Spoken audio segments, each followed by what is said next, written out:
Oke, selamat pagi. Salam semangat untuk teman-teman dan selamat menjalankan ibadah puasa.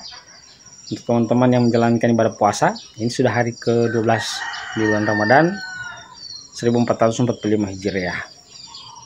Nah, sekarang bertepatan juga dengan akhir pekan. Jadi kita ke Motilango.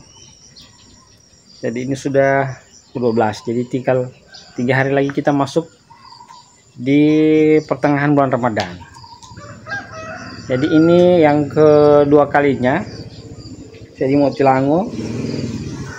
Di puasa pertama itu saya ke sini, saya sahur di sini, Nino Pakiki ke gunung.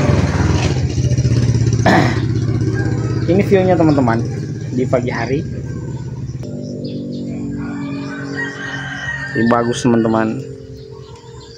Ditambah dengan hujan gerimis-gerimis juga sini. Ini tanahnya basah.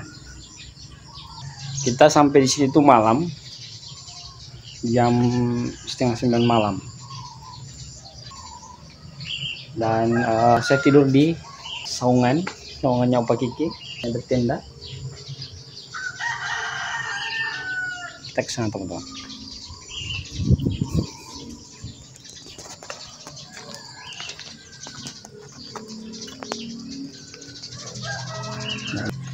Saya tidur di sini. Ini masih ada bantal yang saya gunakan.